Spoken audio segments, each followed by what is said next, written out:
Today, we're diving into the pretty fascinating world of gold in dentistry. Our goal here is to build you a really solid framework, a kind of mental map of gold and noble metal alloys.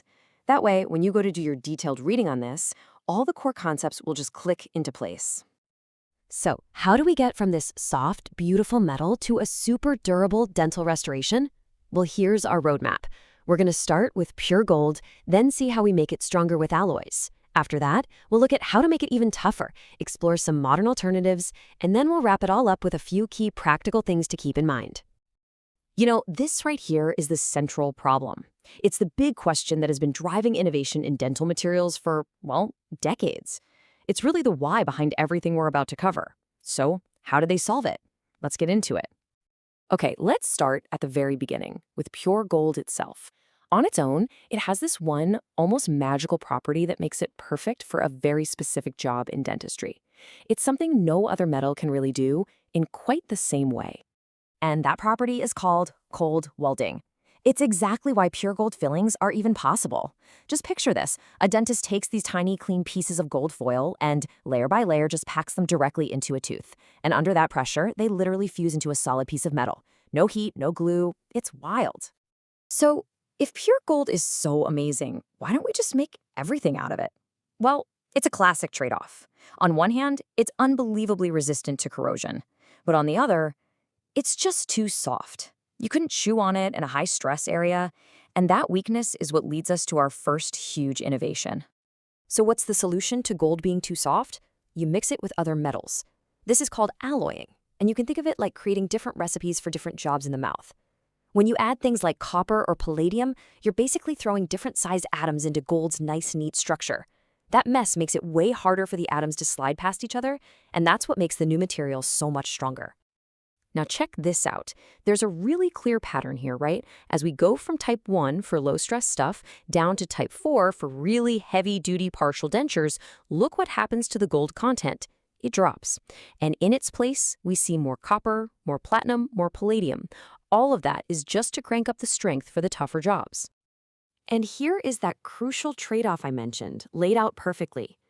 As we go from type 1 to type 4, sure, we gain a ton of hardness and strength, but we lose a little something in the process.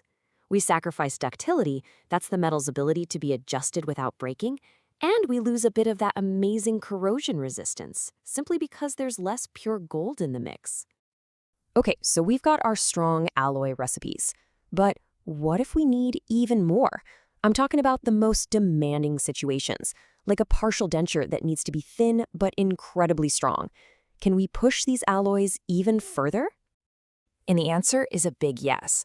But the key here is that we are not melting the alloy. Nope. We're using a very precise heating and cooling process to basically rearrange the atoms inside the solid metal. This forces them into new, ordered structures that act like an internal scaffolding, locking the alloy into a much stronger, much more rigid state. So this slide shows the two modes a dental tech can put the alloy into. First, they heat it up and then plunge it into water. That's called quenching. This creates a softened state, which is perfect for making tiny adjustments to get a perfect fit. Then, by slowly cooling it, they flip a switch, transforming it into its final hardened state that's ready for anything the mouth can throw at it. This simple three-step process gives technicians amazing control.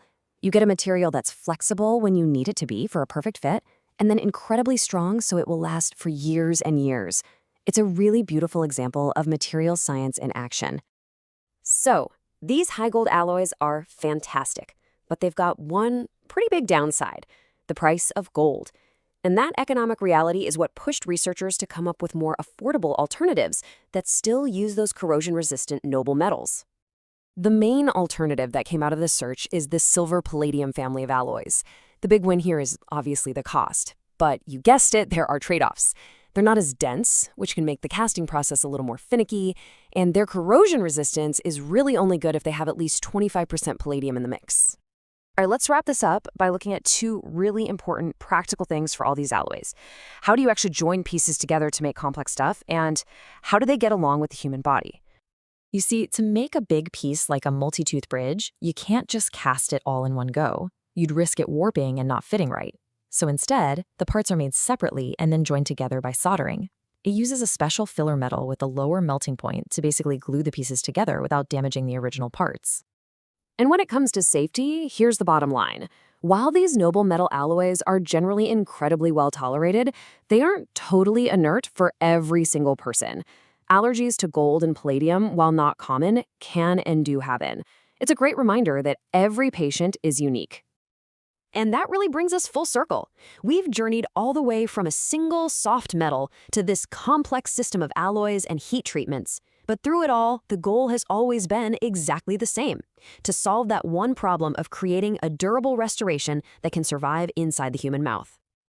So, with this whole framework in your head, you are now totally ready to dive into that detailed reading.